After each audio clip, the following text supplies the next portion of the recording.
14 বছর 7 মাস অতিবাহিত হয়ে যাবার পর কোন ছেলে অথবা মেয়েকে নাবালক শিশু বলার সুযোগ নাই। এজন্য অনেক মানুষ আছে ছেলের বয়স 14-15, মেয়ের বয়স 15 বছর, তোরা এখনো পোলা পাইন, তোকে রোজা রাখা লাগবো না, বলে না এরকম? লেখাপড়া ডিস্টার্ব হইব, পরীক্ষা আছে রে, কষ্ট করে স্কুলে যাইতে হবো, তো রোজা রাখার দরকার নাই রে, কয় না এরকম? কত মায়া সন্তানের জন্য। এই বালেক বা বালেগা ছেলে বা মেয়েটা যদি রোজা না রাখে জাহান্নামের শাস্তি আছে না নাই? মনে করেন আপনার ছেলে রাত 3টা পর্যন্ত লেখাপড়া করে ঘুমাইছে, ঘুমের থেকে উঠবে 9টায়, ফজরের নামাজ তো নাই। এখন যদি সকাল 6টার সময় বাড়িতে আগুন লাগে, কি করবেন? আপনি কি বলবেন নাকি যে ছেলে তো 9টার আগে ঘুম থেকে ওঠে না, আগুন লেগে পুইরা ঘর ছাই হয়ে যাক, কিন্তু পোলারে ডাক দেওয়া যাবে না, এমন করবেন? প্রয়োজনে নিজে পুড়ে হলেও আগুন থেকে আপনি বাচ্চাটারে বাঁচানোর চেষ্টা করবেন। আবার দেখেন আপনার সন্তান প্রাপ্তবয়স্ক হয়ে গেছে, নামাজ পড়ে না, রোজা রাখে না, নামাজ রোজা যদি না করে তার জাহান্নামের আগুনে পোড়া লাগবে। কিন্তু আপনি আপনার প্রাপ্তবয়স্ক সন্তানকে রোজা রাখান না, নামাজ পড়ান না, কেন? বলে কষ্ট হয়ে যাবে। ঘুম থেকে ডাক দেয় না কেন? বলে ফজরের নামাজের জন্য ডাক দেয় না কেন? 3টায় ঘুমাইছে, কষ্ট হয়ে যাবে আমার ছেলেটার। কেমন যেন এটা মহব্বত নয়, কেমন যেন নিজের হাতে নিজের সন্তানকে জাহান্নামের আগুনে দিয়ে দেওয়া। রমজান মাসের 1 নাম্বার শ্রেষ্ঠত্বের কারণ, 1 নাম্বার বলে এই মাসে রোজা ফরজ করেছে আল্লাহ। 2 নাম্বার এই মাসে নাজিল করেছেন কোরআন। 3 নাম্বার এই মাসেই আছে 1000 মাসের চাইতে উত্তম এমন এক রাত, লাইলাতুল কদর। 4 নাম্বার নবীজি সাল্লাল্লাহু আলাইহি ওয়াসাল্লাম জানায় দেন অন্যান্য মাসের চাইতে রমজান শ্রেষ্ঠ কেন?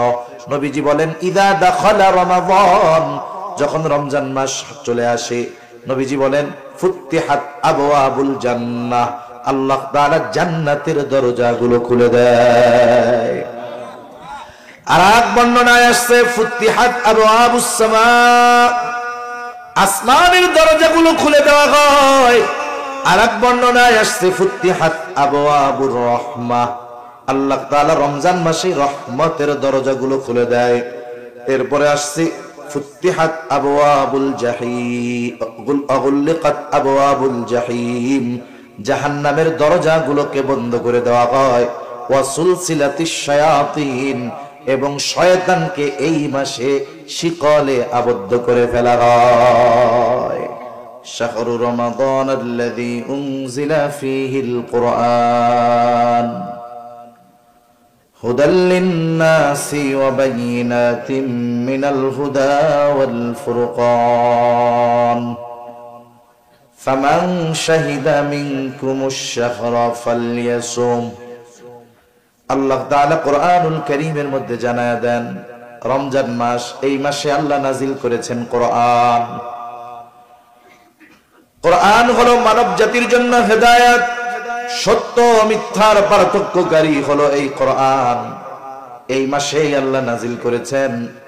সাথে সাথে আল্লাহ তাআলা বলেন ফামান শাহিদা মিনকুমুশ শাহরা ফালইয়াসুম, যারা এই মাস পাবে তারা যেন এই মাসে রোজা রাখে। তাহলে এই মাসের শ্রেষ্ঠত্বের একটি কারণ, এই মাসে আল্লাহ রোজা ফরজ করেছে। কি ফরজ করেছে জোরে বলেন, আরো জোরে বলেন, কি ফরজ করেছে? রোজা। কথা কি বুঝেন? কষ্ট হয় না তো? আল্লাহ রাব্বুল আলামিন এই মাসে রোজা ফরজ করেছেন। রোজা কি? বলে রোজা হলো ইসলামের অন্যতম একটি ভিত্তি। রাসূলুল্লাহ সাল্লাল্লাহু আলাইহি ওয়াসাল্লাম বলেন বুনিয়াল ইসলামু আলা খামস, শাহাদাতি আল্লা ইলাহা ইল্লাল্লাহ ওয়া আন্না মুহাম্মাদার রাসূলুল্লাহ ওয়া ইকামিস সালাতি ওয়া ইতাইজ যাকাত ওয়াল হজ্জি ওয়া সাওমি রমাদান। রাসূলুল্লাহ সাল্লাল্লাহু আলাইহি ওয়াসাল্লাম বলেন ইসলামের ভিত্তি হলো 5টি। 1 নাম্বার এই কথার সাক্ষ্য দেওয়া আল্লাহ ইলাহা ইল্লাল্লাহ, আল্লাহ ছাড়া কোনো ইলাহা নাই, মুহাম্মাদুর রাসূলুল্লাহ সাল্লাল্লাহু আলাইহি ওয়াসাল্লামের রিসালাতের ব্যাপারে সাক্ষ্য দেওয়া আল্লাহ ছাড়া ইলাহা নাই, ওয়া আশহাদু আন্না মুহাম্মাদার রাসূলুল্লাহ, আমি আরো সাক্ষ্য দিচ্ছি যে মুহাম্মদ সাল্লাল্লাহু আলাইহি ওয়াসাল্লাম আল্লাহ তাআলার রাসূল।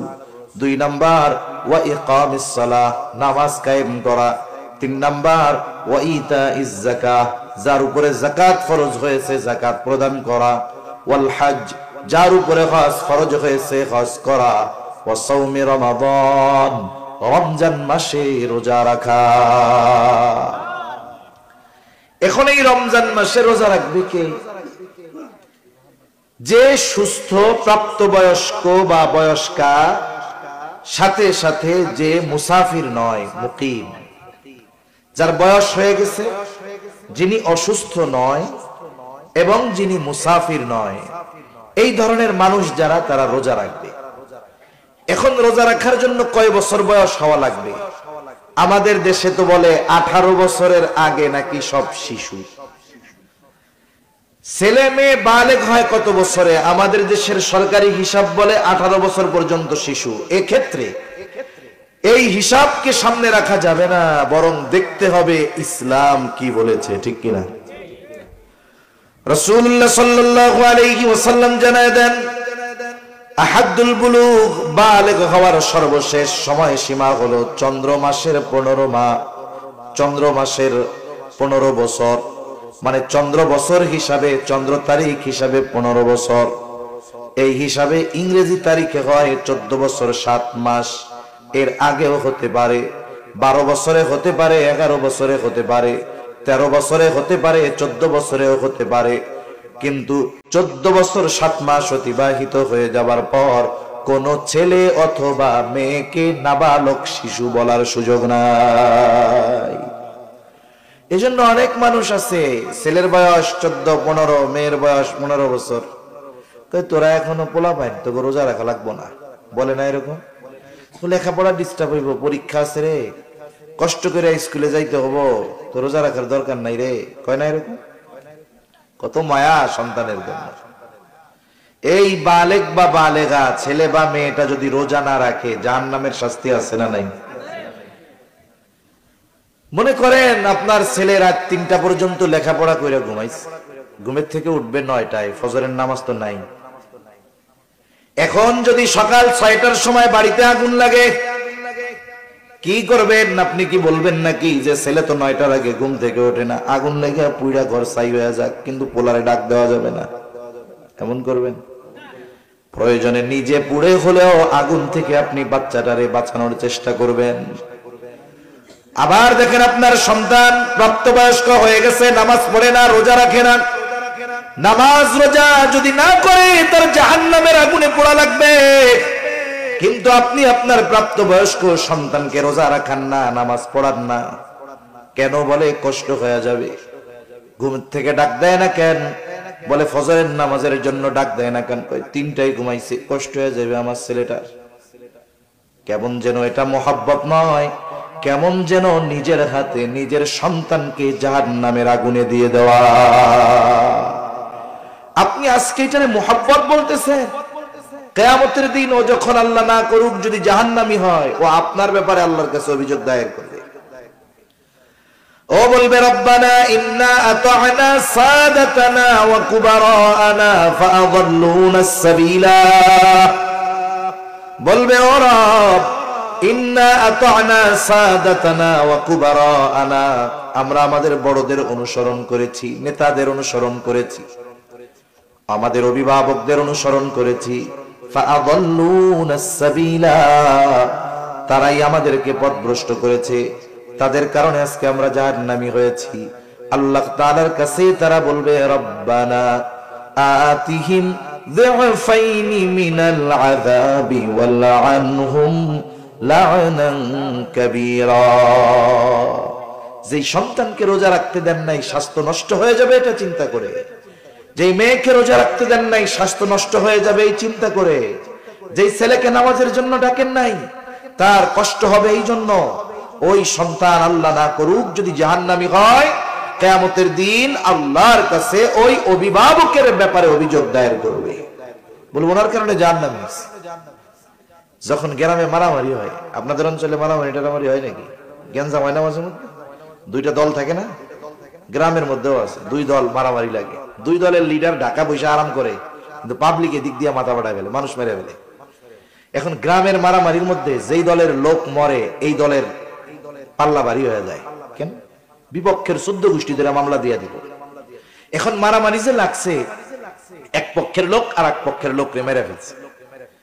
যেই পক্ষ মারছে ওই পক্ষের লিডার মারামারি যে লাগছে সে জানেও না, কিন্তু বিপক্ষ দল যখন মামলা দিবে 1 নম্বর আসামি কে কোনতো? কেডা কয় না? লিডারে তো জানেও না, অথচ ঢাকা বৈশা রয়েছে, সে জানেই না গ্যাঞ্জাম লাগছে, কিন্তু মামলা 1 নম্বরে তার নাম। কেন?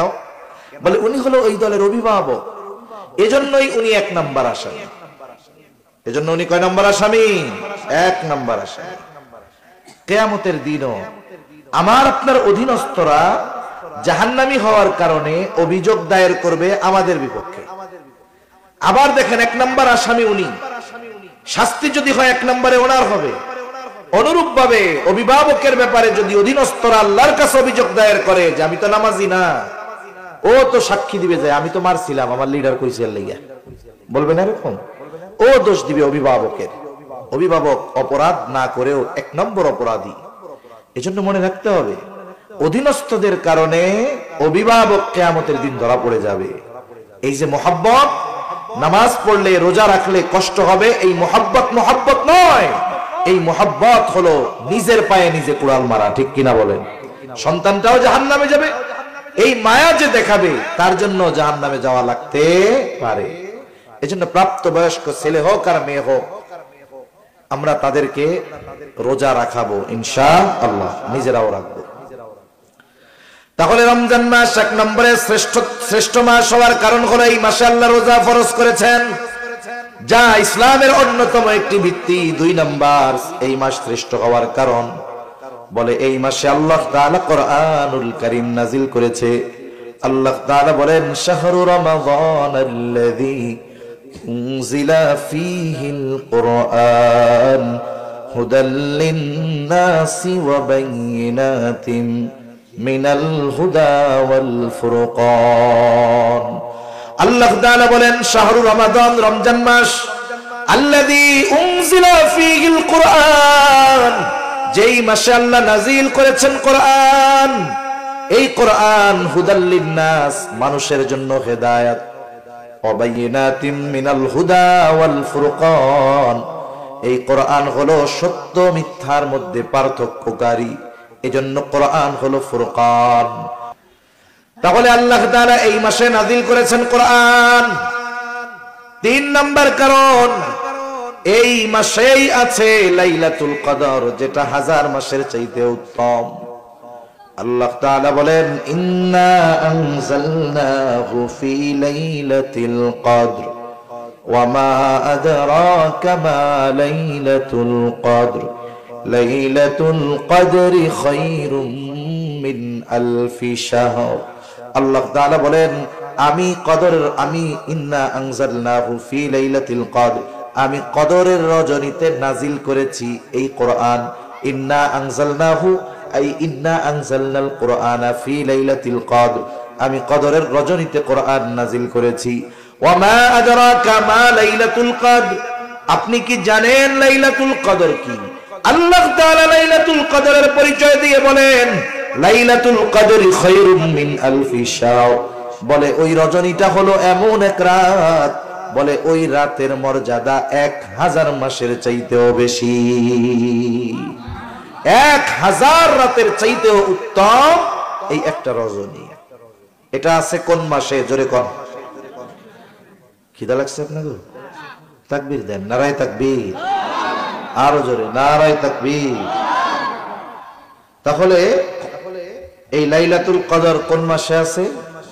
রমজান মাসে। লাইলাতুল কদরে মানে এই রাতে আল্লাহ কি নাজিল করছে? কোরআন।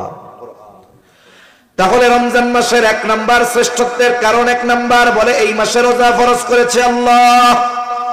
2 নাম্বার, এই মাসে নাজিল করেছেন কোরআন। 3 নাম্বার, এই মাসেই আছে 1000 মাসের চাইতে উত্তম এমন এক রাত লাইলাতুল কদর। 4 নাম্বার, নবীজি সাল্লাল্লাহু আলাইহি ওয়াসাল্লাম জানায় দেন অন্যান্য মাসের চাইতে রমজান শ্রেষ্ঠ কেন?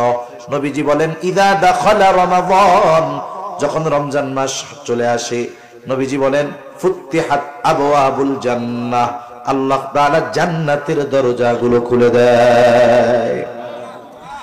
আর এক বর্ণনায় আসছে ফুতিহাত আবওয়াবুস সামা, আসমানের দরজাগুলো খুলে দেওয়া হয়। আর এক বর্ণনায় আসছে ফুতিহাত আবওয়াবুর রাহমাহ, আল্লাহ তাআলা রমজান মাসে রহমতের দরজাগুলো খুলে দেয়। এরপরে আসছে ফুতিহাত আবওয়াবুল জাহিম, আগুলিকাত আবওয়াবুল জাহিম, জাহান্নামের দরজাগুলোকে বন্ধ করে দেওয়া হয়। ওয়া সুলসিলাতিশ শায়াতিন, এবং শয়তানকে এই মাসে শিকলে আবদ্ধ করে ফেলা হয়। তাহলে রমজান মাস বছরের শ্রেষ্ঠ মাস, শ্রেষ্ঠত্বের কয়েকটা কারণ আমরা জানলাম। এখন এই মাসে আমাদের করণীয় কি আছে, এটা নিয়ে অল্প কিছু কথা বলে আমি আমার আলোচনা শেষ করে দিব ইনশাআল্লাহ। বেশি লম্বা কথা বলবো না, কারণ আগামী দিন যেহেতু একেবারে 99% বলা যায় যে আমাদের রোজার প্রস্তুতি আছে, এজন্য গভীর রাত করা ঠিক হবে না। এখন এই মাসে আমাদের আমল কি, করণীয় কি জানার দরকার আছে না নাই? আমরা জানি, তবে এগুলো ঠিক মতো মানি না। এক নাম্বার, এই মাসে যে আমল সেটা হলো রোজা। এটা আমাদের জন্য ফরজ। আল্লাহ তাআলা কোরআনুল কারীমের মধ্যে বলেন ইয়া আইয়ুহাল্লাযীনা আমানু কুতিবা আলাইকুমুস সিয়াম কামা কুতিবা আলাল্লাযীনা মিন ক্বাবলিকুম লাআল্লাকুম তাত্তাকুন। আল্লাহ তাআলা বলেন হে ঈমানদারেরা, কুতিবা আলাইকুমুস সিয়াম, তোমাদের উপরে রোজা ফরজ করা হয়েছে যেমনি ভাবে তোমাদের পূর্ববর্তীদের উপরে ফরজ করা হয়েছিল। আল্লাহ তাআলা রোজা ফরজের ঘোষণা দিয়েছেন, সাথে সাথে বান্দা যেন চিন্তা না করে কেমন করে রোজা রাখবো। এই জন্য আল্লাহ তাআলা বান্দাকে জানায় দেন, বান্দা এই রোজা শুধু তোমাদের উপরে ফরজ করা হয়েছে এমনটা নয়, বরং তোমাদের পূর্ববর্তীদের উপরেও রোজা ফরজ করা হয়েছিল।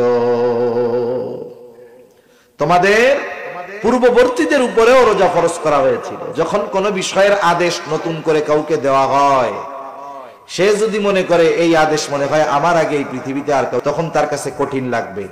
যদি তারে বলা হয় আরে মিয়া তুমি কি প্রথমে এই কাজ করবা নাকি, তোমার আগে কত মানুষে করছে, তখন তার মধ্যে একটা মানসিক চিন্তা আসবে, আমার আগে যদি মানুষেরা কইরা থাকে তাহলে আমি পারবো না কেন? ঠিক কিনা বলেন?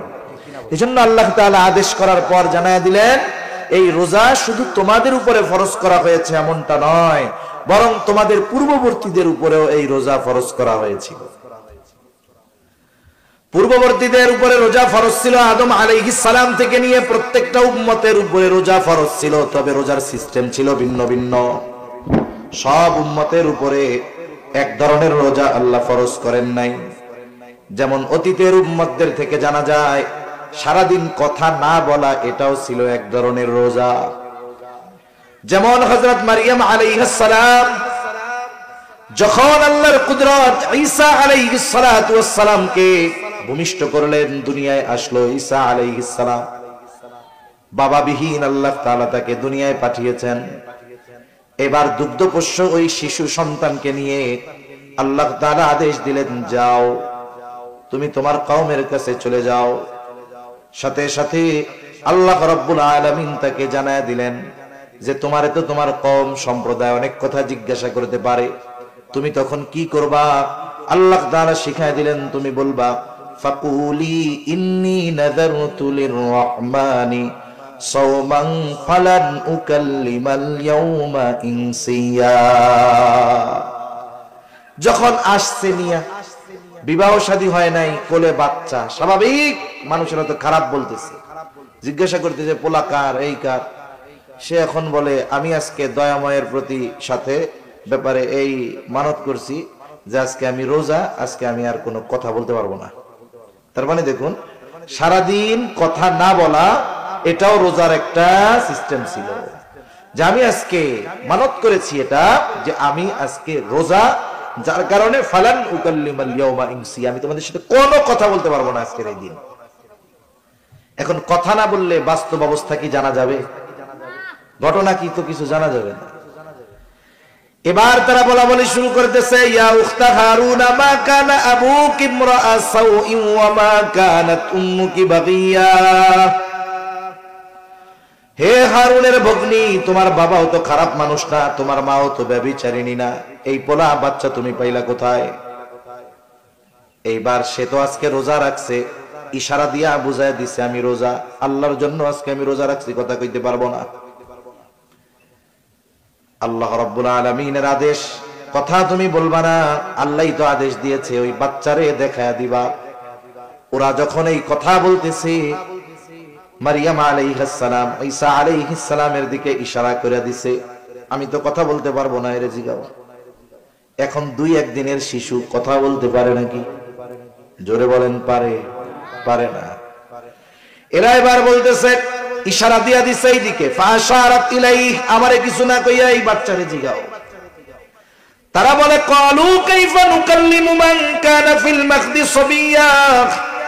হায় রে, দোলনার শিশু, কোলের শিশু, এ আবার কেমনে কথা বলবে?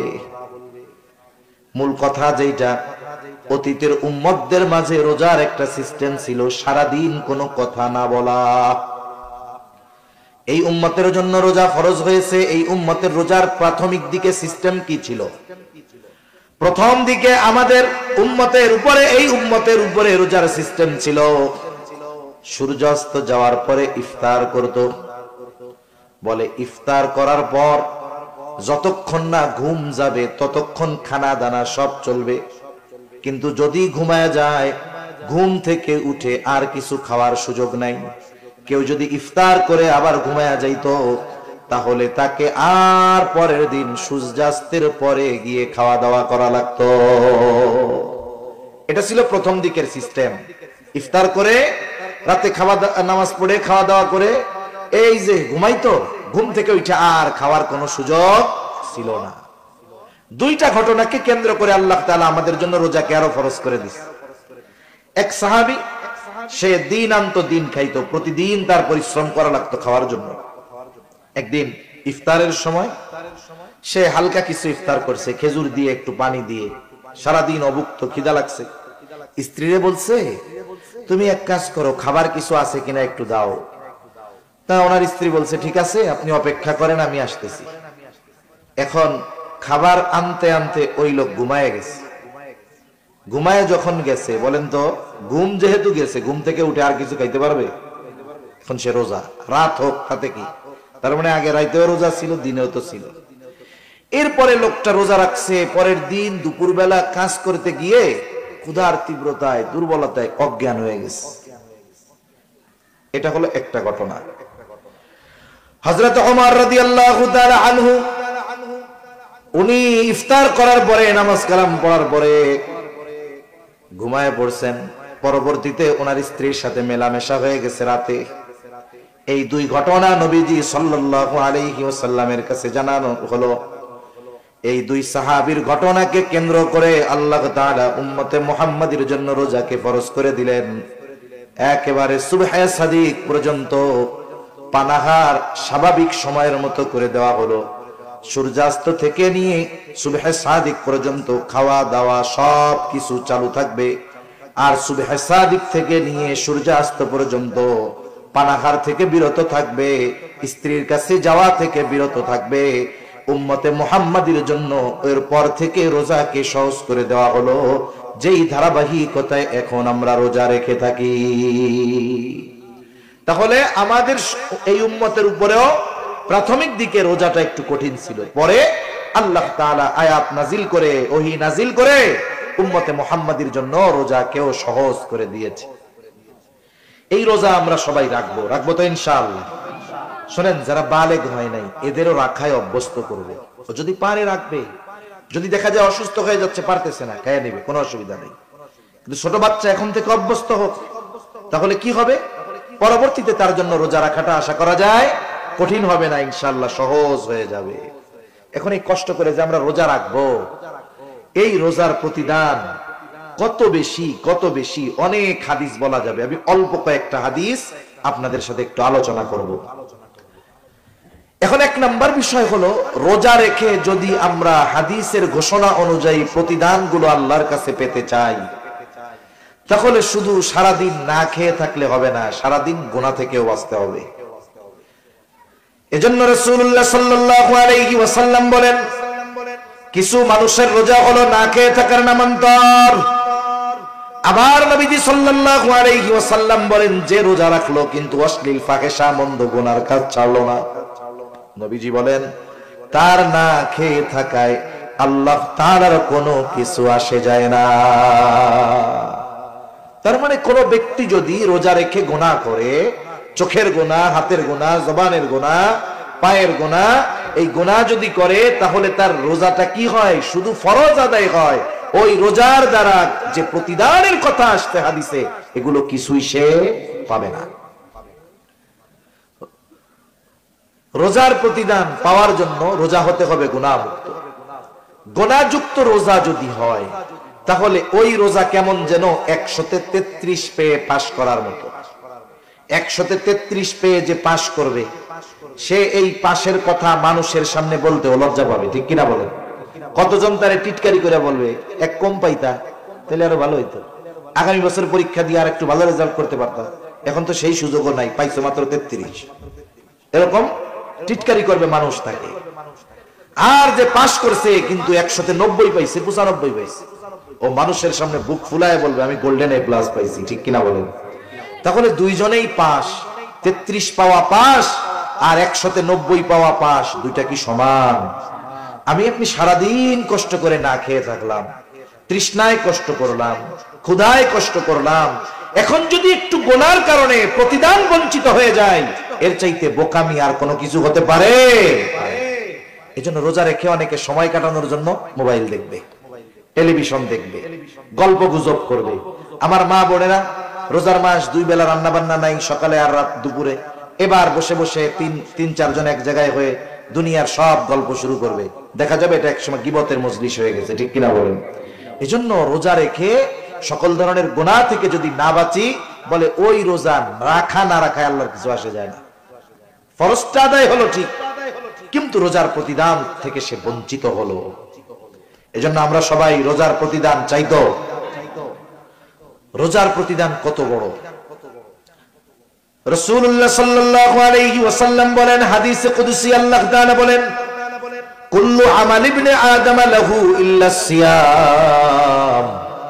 নবীজি সাল্লাল্লাহু আলাইহি ওয়াসাল্লাম বলেন, আল্লাহ তাআলা বলেছেন, বনি আদমের প্রত্যেকটা আমল তার নিজের জন্য, ইল্লা সিয়াম, রোজা ছাড়া। আল্লাহ তাআলা বলেন, আস-সাওমু লি ওয়া আনা আজজি বিহি। বান্দা রোজা তার জন্য নয়, বরং আমার জন্য রাখে। এই জন্য আল্লাহ তাআলা জানায় দেন, ওয়া আনা আজজি বিহি, আমি তার রোজার প্রতিদান দিব। সুবহানাল্লাহ বলেন। তার মানে রোজাদার যদি গুনাহ মুক্ত রোজা রাখতে পারে, তাহলে তার রোজার প্রতিদান স্বয়ং যিনি দিবেন তিনি কে? কোন কোন মুহাদ্দিস বলেন যে রোজার প্রতিদান হলো স্বয়ং আল্লাহ নিজে। স্বয়ং আল্লাহ নিজে। এক রাজার 4 বউ। কয় বউ? জোরে কন না, কয় বউ? এনে কেউ আসেননি 4 বউ? না, এই জায়গা নাই, পাওয়া যাবে না। এখন দেখেন 4 বউ একজন। এখন ওই রাজা তার 4 বউরই বলছে, আজকে আমার রাজ্যের ধনভাণ্ডার তোমাদের জন্য ওপেন, খুলে দিলাম, যার যা মন চায়, যত মন চায় নাও। এইবার একজন যাইয়া স্বর্ণের গোডাউন ধরছে, আর একজন যাইয়া হীরার গোডাউন ধরছে, আর একজন গিয়ে মণিমুক্তার গোডাউন ধরছে, আর একজন রাজার পাশে দাঁড়ায় রয়েছে, এরকম, এটা নড়েও না চড়েও না। কিরে, ওরা সবাই তো সব লয়ে গেল, তুমি যাও না কেন? বলে, আমার কিছু লাগবে না, আমার আপনারে লাগবে। কারে লাগবে? জোরে কথা। আমার কিছু লাগবে না, আমার আপনারে লাগবে। কেন? ইমাম গাজ্জালী রাহমাতুল্লাহি আলাইহি কিমিয়ায়ে সাআদাত কিতাবের মধ্যে বলেন, মান লাহুল মাওলা ফালাহুল কুল। হায়রে, বলে যার মাওলা যার, বলে সব কিছুই তো তার। বলে রাজা, আমার কিছু লাগবে না, আমার আপনাকে লাগবে। আপনাকে যদি আমি পেয়ে যাই, সবকিছুই আমার হয়ে যাবে। কেমন যেন রোজাদার, প্রকৃত রোজাদার আল্লাহকে পেয়ে যাবে, যে তার রোজার বিনিময় হবে রব, সে আল্লাহর কাছে যা মন চায় তা চাইতে পারবে, আল্লাহ তাআলা তাকে তাই দিবে। সুবহানাল্লাহ। এজন্য বলেন রোজার প্রতিদান স্বয়ং আল্লাহ নিজে। সুবহানাল্লাহ। আবার আল্লাহ রাব্বুল আলামিনের নবী জানায় দেন, যারা দুনিয়ায় আল্লাহর জন্য পিপাসিত থাকবে, তৃষ্ণায় বুকের ছাতি ফেটে যায়, তাও পানি আছে ঘরে, ফ্রিজে, জগে, কলে, সব জায়গায় পানি আছে, কেউ দেখে না, শুধুমাত্র চিন্তা করে পানি পান করলে কেউ না দেখলেও কে দেখবে? জোরে বলেন। এই চিন্তায় আল্লাহর জন্য যারা পিপাসায় কষ্ট করে, তৃষ্ণার্ত থাকে, নবীজি জানায়া দেন আল্লাহ তাআলা ওই মানুষগুলাকে কিয়ামতের দিন নিজে পানি পান করাবে। দুনিয়ার গরমের তৃষ্ণায় কষ্ট বেশি না আখিরাতে কষ্ট বেশি হবে? ওই দিন আল্লাহ তাআলা যারা দুনিয়ায় আল্লাহর জন্য তৃষ্ণায় কষ্ট করেছে, আল্লাহ তাআলা ওই দিন তাদেরকে স্বয়ং নিজে পানি পান করাবে। আবার রোজাদার আল্লাহ তাআলার কাছে কত প্রিয়। রাসূল আকরাম সাল্লাল্লাহু আলাইহি ওয়াসাল্লাম বলেন, লা খুলুফু ফামিস সাইমি আতয়াবু ইনদাল্লাহি তাআলা মির রিহিল মিস্ক।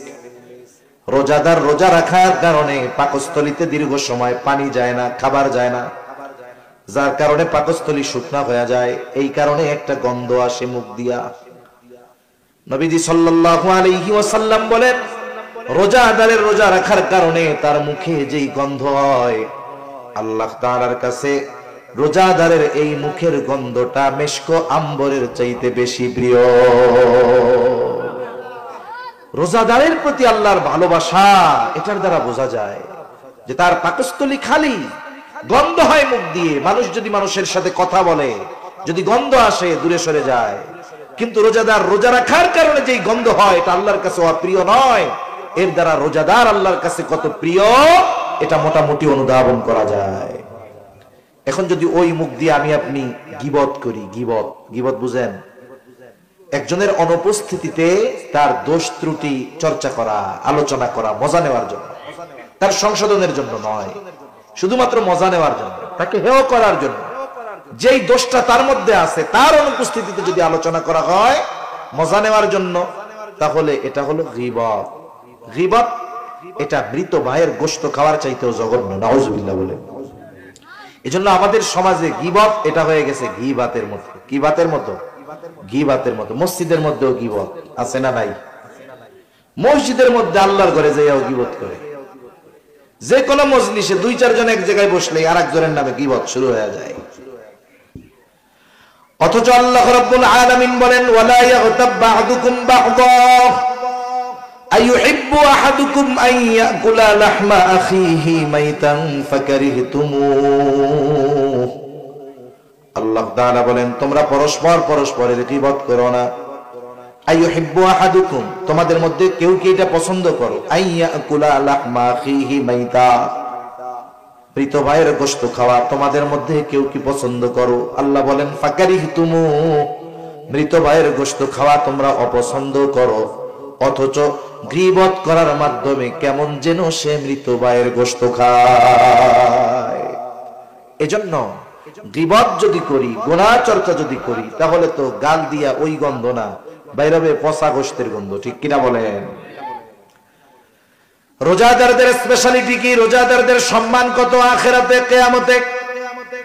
নবীজি সাল্লাল্লাহু আলাইহি ওয়াসাল্লাম বলেন, ইন্না ফিল জান্নাতি বাবান ইউকালু লাহুর রায়্যান। নবীজি সাল্লাল্লাহু আলাইহি ওয়াসাল্লাম বলেন, জান্নাতের একটা দরজা আছে, সেই দরজার নাম হলো রায়্যান। ওই দরজা দিয়ে কিয়ামতের দিন রোজাদারেরা প্রবেশ করবে। রোজাদার ব্যতীত অন্য কেউ ওই দরজা দিয়ে প্রবেশ করতে পারবে না।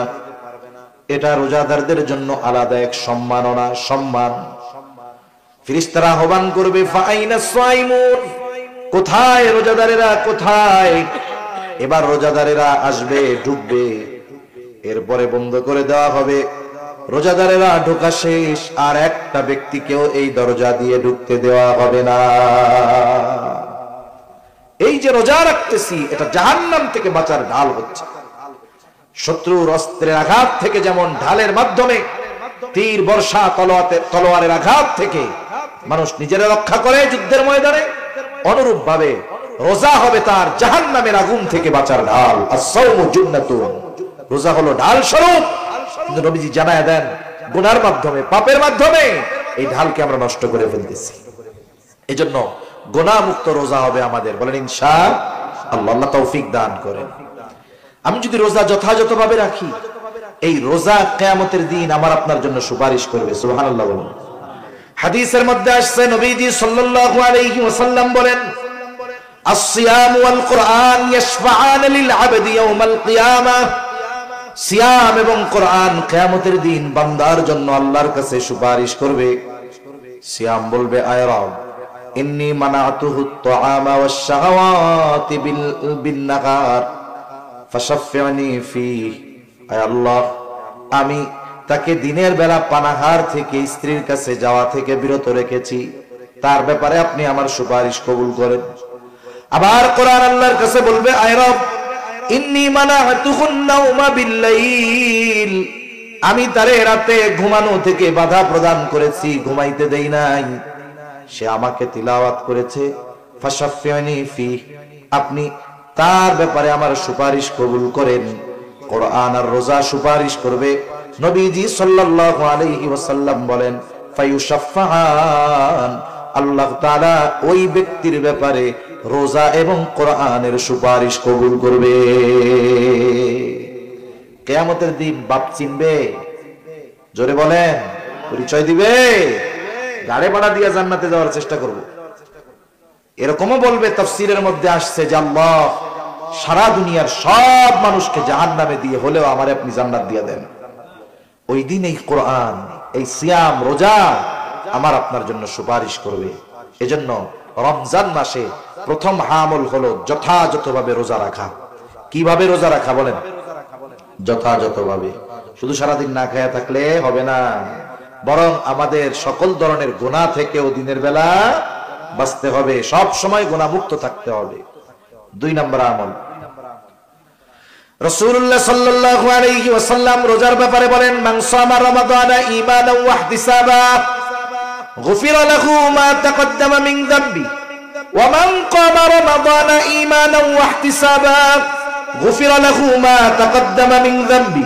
নবীজি সাল্লাল্লাহু আলাইহি ওয়াসাল্লাম বলেন, যে ঈমানের সাথে সওয়াবের আশায় রমজান মাসে রোজা রাখে, আল্লাহ তাআলা তার বিগত জীবনের সব গুনাহগুলো মাফ করে দেয়।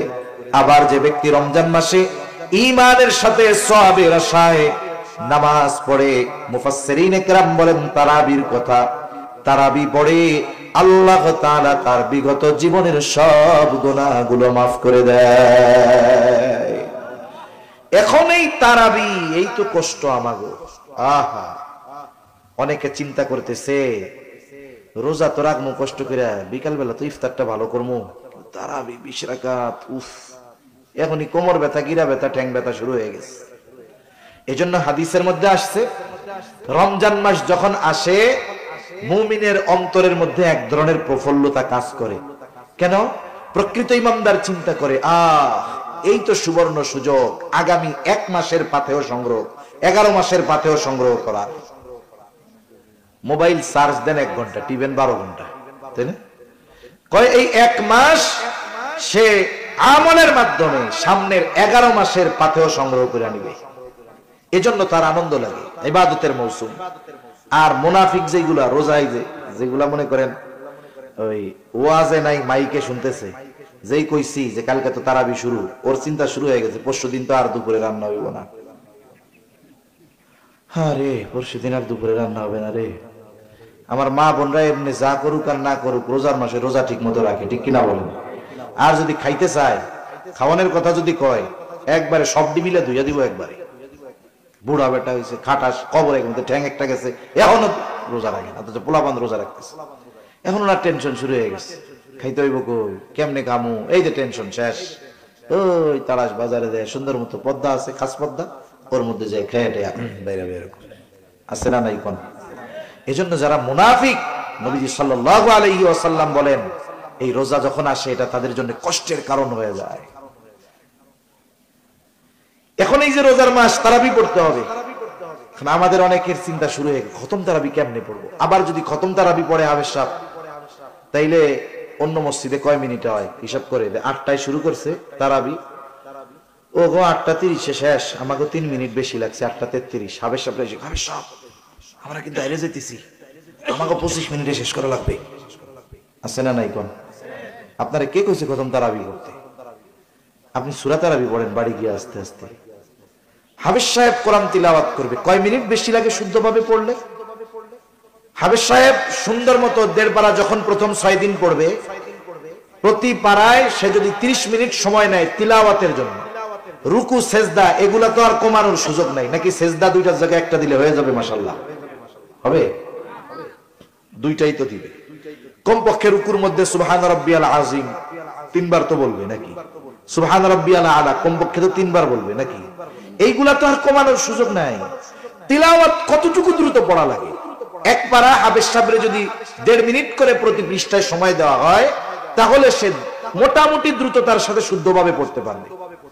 আর যদি সে প্রতি মিনিটে এক পৃষ্ঠা পড়তে চায়, পড়তে পারবে, কিন্তু পরিপূর্ণ শুদ্ধ আর স্পষ্ট ভাবে হবে না।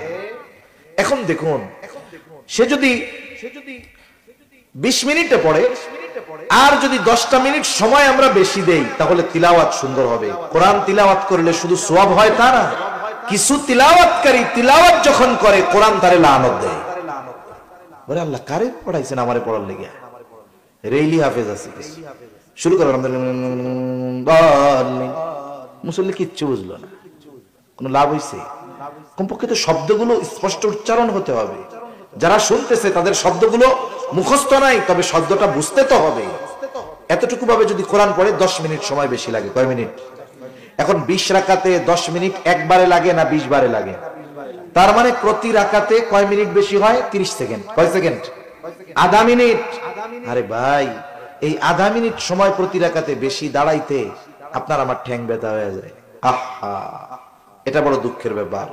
এজন্য আমরা মানসিকভাবে প্রস্তুতি নিব, কোরআন শোনার জন্যই তারাবি পড়ব। কোরআন নিজে পড়তে পারতেছি না, তারাবিতে শুনতেছি। রাসূল সাল্লাল্লাহু আলাইহি ওয়াসাল্লাম জিবরাইল আলাইহিস সালামরে শুনাইছেন, জিবরাইল আলাইহিস সালাম আমার আপনার নবীজিকে শুনাইছেন।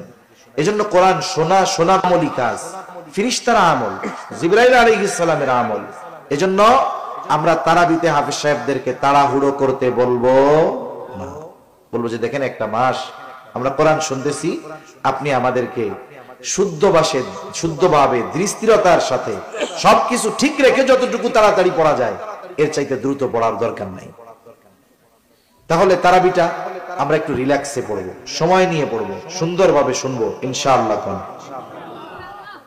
3 নাম্বার, যেহেতু কোরআন নাজিলের মাস, এই মাসে আমরা কোরআনের জন্য সময় বেশি দিব।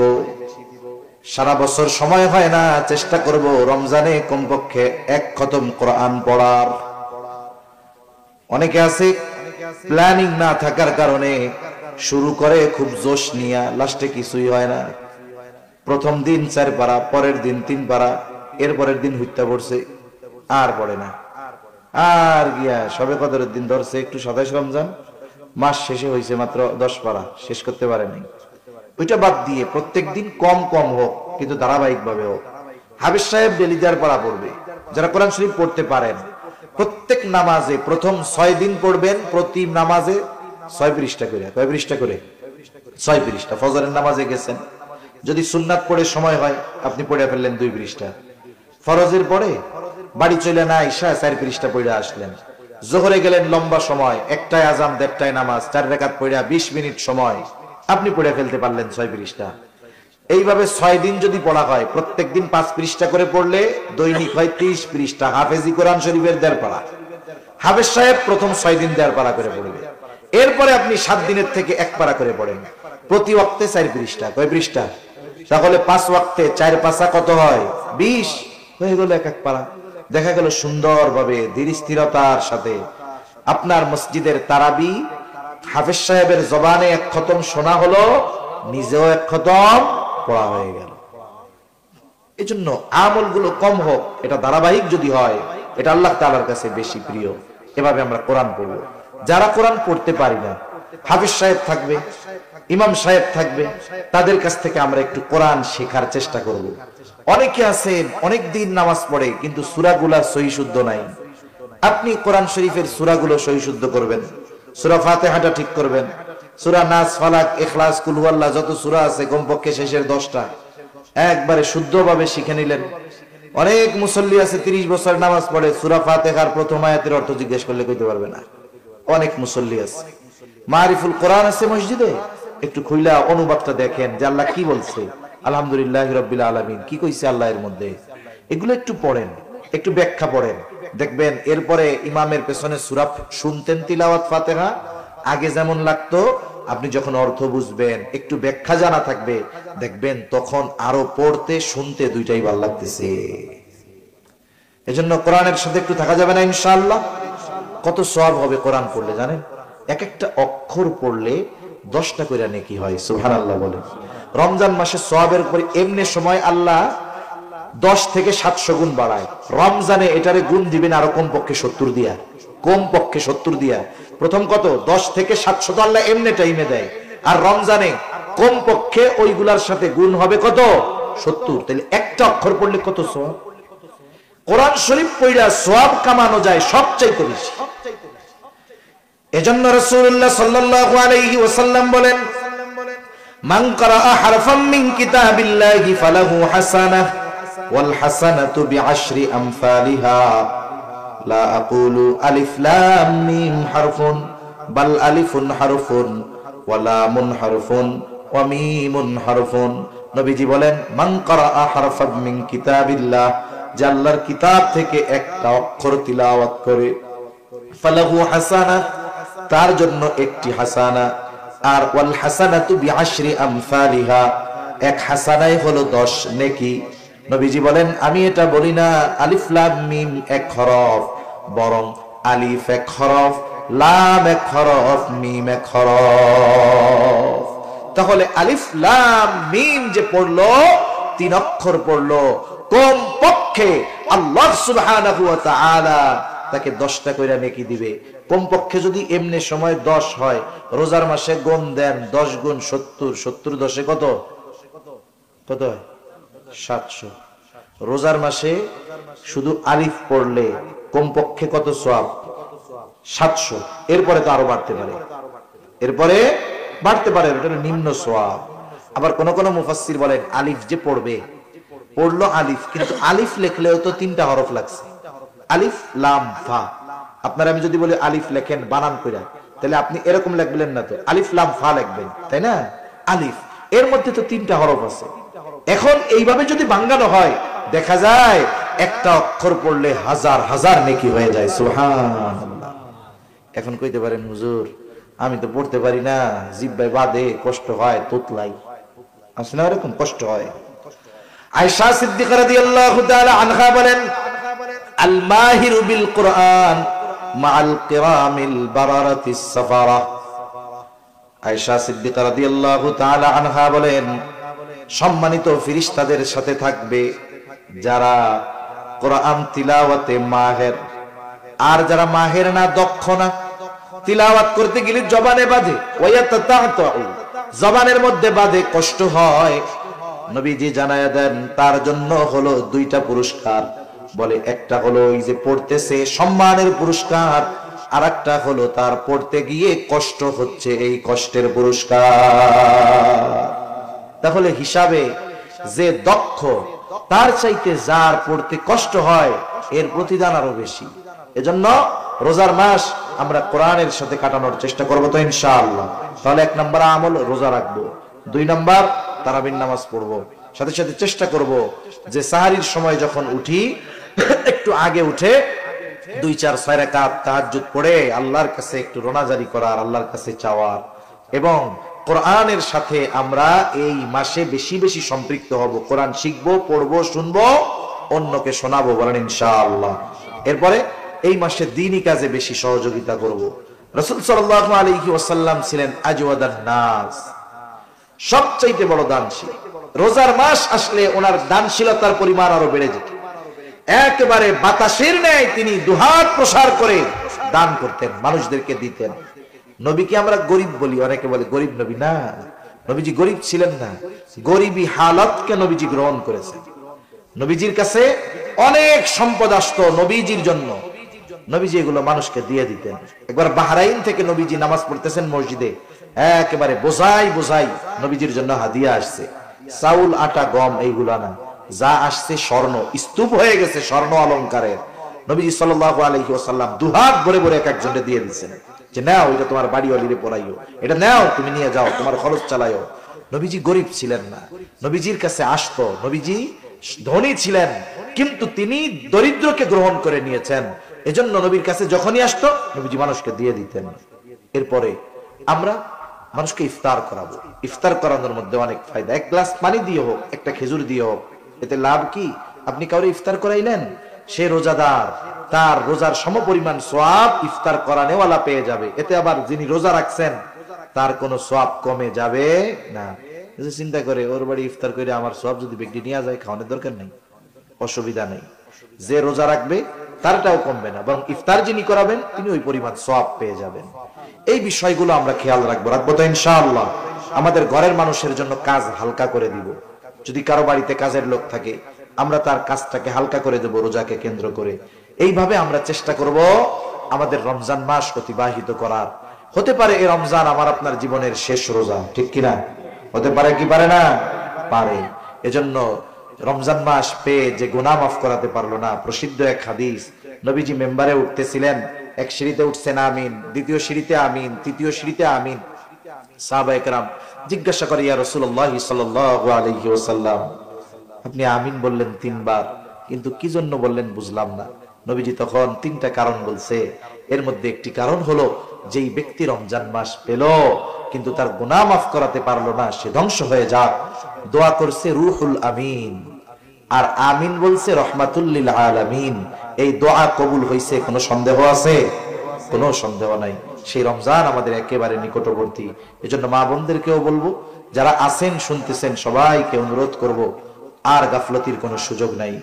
সর্বোচ্চ প্রস্তুতি নিয়ে আমরা আগামী রজনী, হতে পারে রমজান মাস শুরু হয়ে যাবে, এই মাসটা যেন হেলায় খেলায় গুনায় আমাদের কেটে না যায়। এই মাসটা যেন ইবাদতময় হয়, এই মাসটা যেন কোরআনময় হয়, এই মাসে যেন মসজিদের সাথে আমার আপনার সম্পৃক্ততা বেশি থাকে। এই চেষ্টা আমরা করবো তো ইনশাআল্লাহ। আল্লাহ তাআলা তৌফিক দান করেন। জবান খুলে বলি আমিন, আরো জোরে বলি আমিন। এখনই দোয়া করে দিব। দোয়ার আগে সর্বশেষ আল্লাহর ঘরের জন্য, আমার জন্য তো আর না, আল্লাহর ঘরের জন্য কেউ যদি আর কোনো কিছু দিতে চান, একটু মেহেরবানি করে বলেন। আল্লাহর ঘরের জন্য কেউ যদি কিছু আর দিতে চান, একটু মেহেরবানি করে বলেন, কেউ কিছু কি আর দিবেন কিনা। এটা প্রচেষ্টা করতেছে আল্লাহর ঘরের জন্য। রমজান মাস আসলে নবীজি দান করতেন। এখন আপনাদের কাছে অনুরোধ, অনেকে আছে আপনারা দিতে চান শেষে, যে বাহিরের মেহমান আমরা ওনার হাতে দেই, এরকম অনেকে থাকে। এজন্য যদি কেউ চান আমার কাছে আমার হাতে দিতে পারেন, কোনো অসুবিধা নেই। আল্লাহর ঘরের জন্য মেহেরবানি করে দেন। বলেন, নাম কি বাবা? আচ্ছা, নাম প্রকাশে অনিচ্ছুক। এই 2000 টাকা। আর এক মুরব্বী এই যে 500 টাকা, আল্লাহ কবুল করুক, সকলে বলি আমিন। হ্যাঁ দেন। আর যদি কেউ কিছু দিতে চান, এখন নাই, আপনি যদি পরে দিতে চান। হ্যাঁ, 2 ভাই 1000 টাকা, 500 আল্লাহ কবুল করুক, বলি আমিন। তো মেহরবানি করে বলেন, দিয়া যান, আমার হাতে দিয়া যান। আর যদি এখন না দেন, মেহরবানি করে লিখিয়ে রাখেন, লিখে রাখতে পারেন। এই যে আর এক মুরব্বী, নাম কি মুরব্বী? মানিক। এক মুরব্বী মানিক সাহেব 1000 টাকা, আল্লাহ কবুল করুক, জবান খুলে বলি আমিন। হ্যাঁ, মসজিদের মুয়াজ্জিন সাহেব, মাশাআল্লাহ, আল্লাহ কবুল করুক।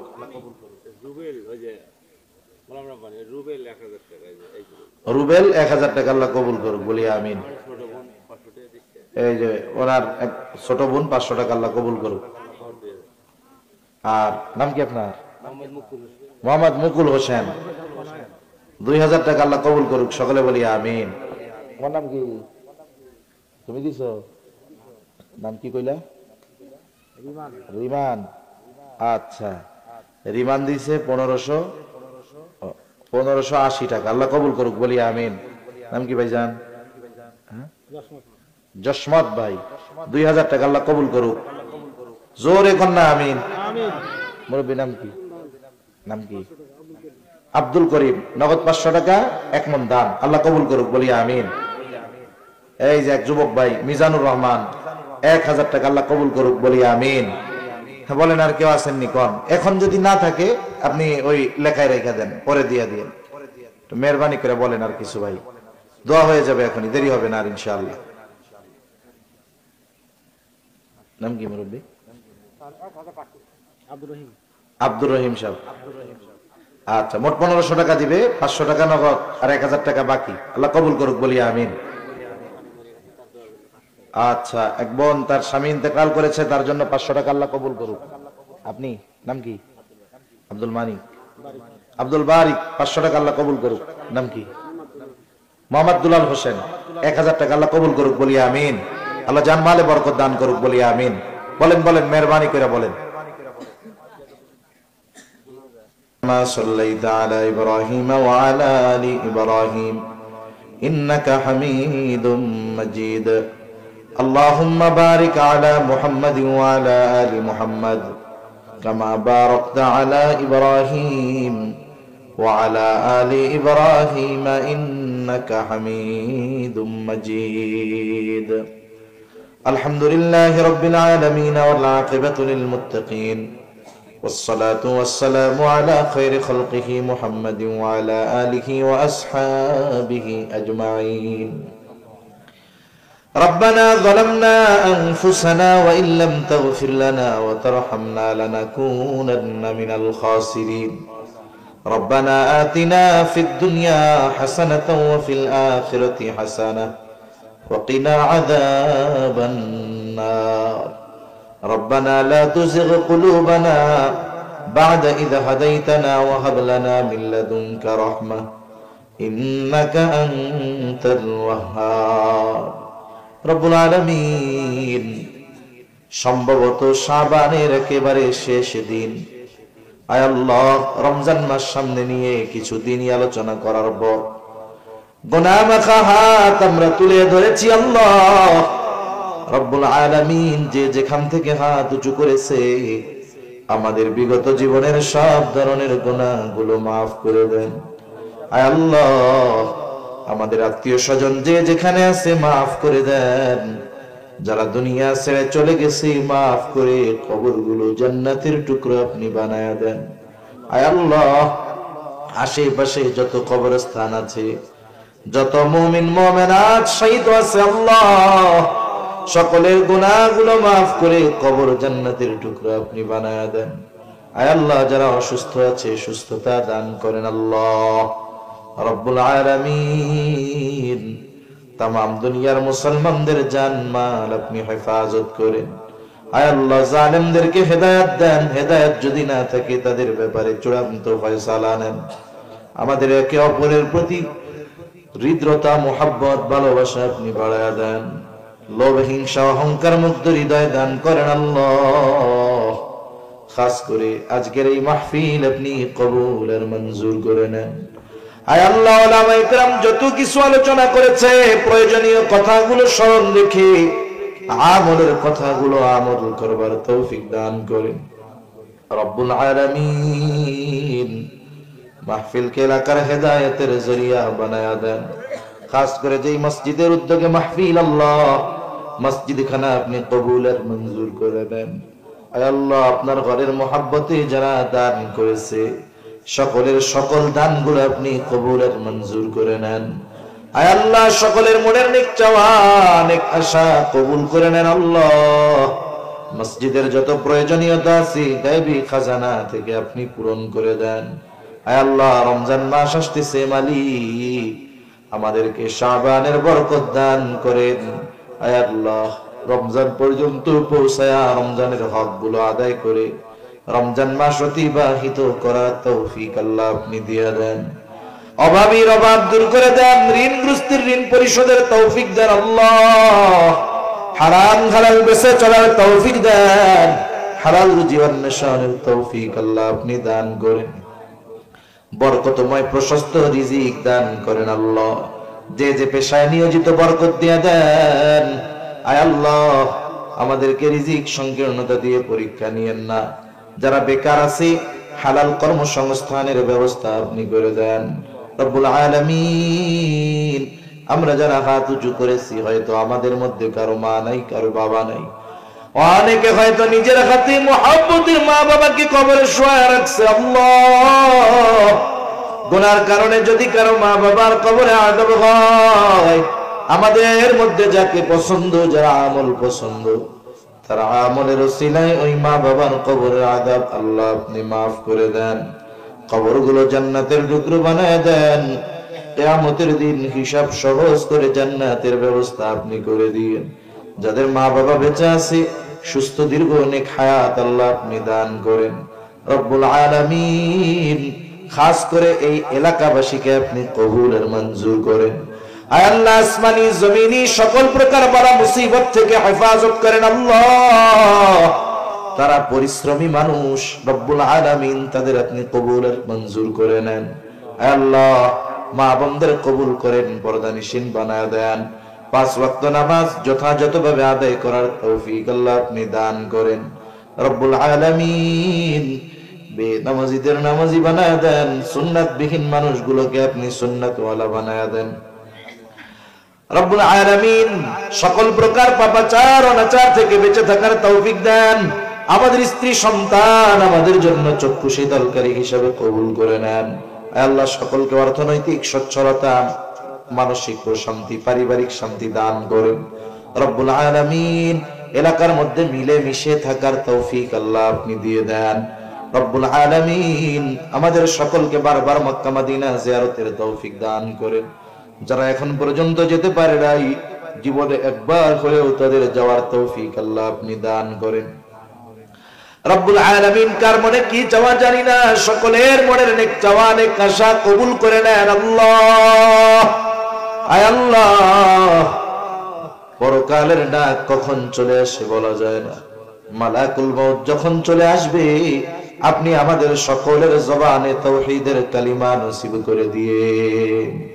আল্লাহুম্মা ইন্না নাউযু বিকা মিনাল গাম্মি ওয়াল হাযান ওয়াল আজজি ওয়াল কাসাল ওয়াল জুবনি ওয়াল বুখল ওয়া দালা'id দাইন ওয়া গলাবাতির রিজাল। রব্বি জাআলনি মুকিমাস সালাতি ওয়া মিন যুররিয়্যতি রব্বানা ওয়া তাকাব্বাল দুআ। ربنا اغفر لي ولوالدي وللمؤمنين يوم يقوم الحساب. ربنا هب لنا من أزواجنا وذرياتنا قرة أعين وجعلنا للمتقين إماما. رب ارحمهما كما ربياني صغيرا. رب ارحمهما كما ربياني صغيرا. وصلى الله تعالى على خير خلقه محمد وعلى آله وأصحابه أجمعين. آمين برحمتك يا أرحم الراحمين.